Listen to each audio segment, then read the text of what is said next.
राधे राधे प्रिय भक्तों, हम आपको बताएंगे कि जगन्नाथपुरी का 15 दिनों के लिए क्यों बंद होता है द्वार।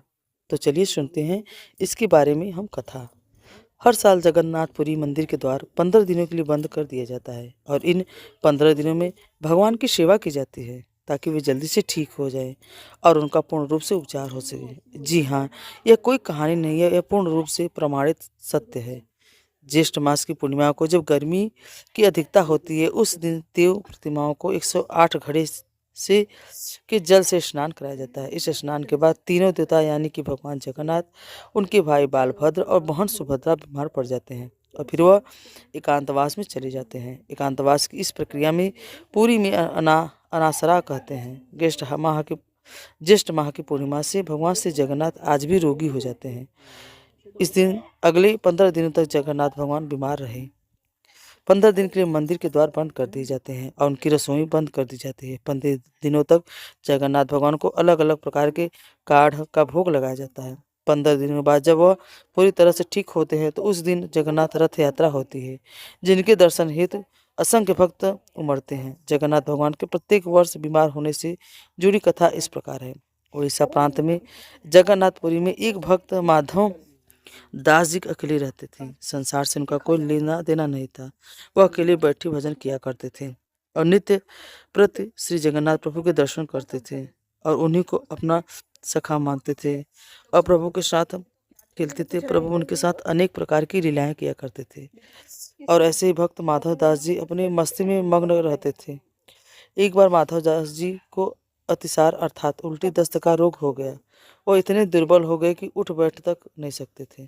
जब तक उनसे बना हुए अपना कार्य स्वयं करते रहे और किसी से सहायता नहीं मांगी, और अगर कोई उनकी सहायता करने के लिए कहता तो वो कहते कि मेरी रक्षा मेरे प्रभु जगन्नाथ करेंगे। ऐसी दशा के कारण उनका रोग और बढ़ता चला गया और वह उठने बैठने भी असमर्थ हो गए। तब से जगन्नाथ जी स्वयं सेवक बनकर उनके घर पहुंचे और अपने प्रिय भक्तों के लिए प्रभु क्या क्या नहीं करते हैं, क्योंकि माधव दास जी का रोग इतना बढ़ गया कि उन्हें पता भी नहीं चलता कि कब वह मलमूत्र त्याग देते थे, जिससे उनके वस्त्र और शरीर खराब हो जाते और उनके शरीर से दुर्गंध आने लगती थी। उन वस्त्रों को भगवान श्री जगन्नाथ जी अपने हाथों से साफ करते थे और उनके पूरे शरीर को साफ और स्वच्छ करते थे। श्री जगन्नाथ भगवान अपने भक्त माधव दास की इतनी सेवा करे कि जितनी कोई अपना भी नहीं कर सकता।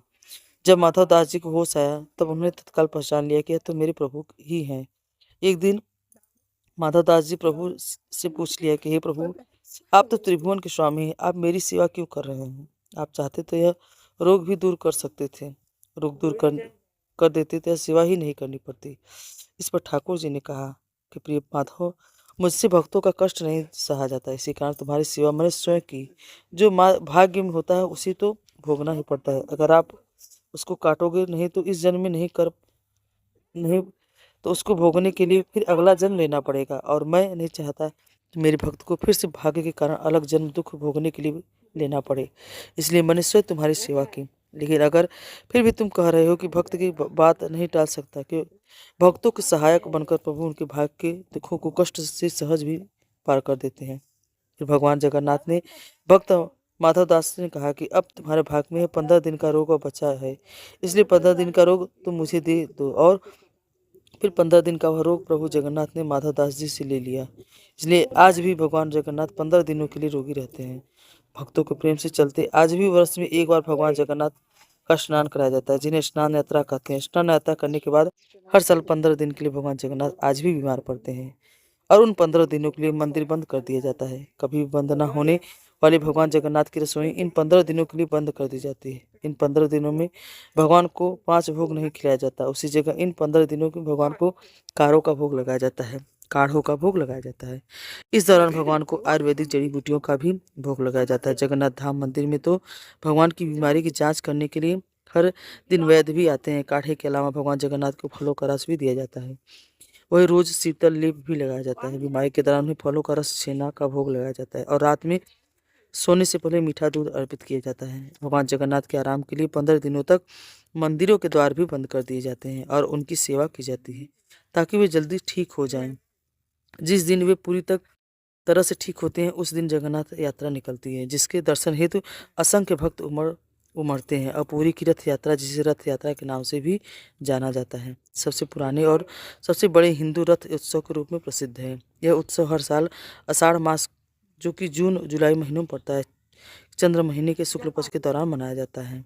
यह त्यौहार ओडिशा में पुरी में मनाया जाता है और यह भगवान जगन्नाथ पर केंद्रित है, जिन्हें विष्णु या कृष्ण का रूप माना जाता है।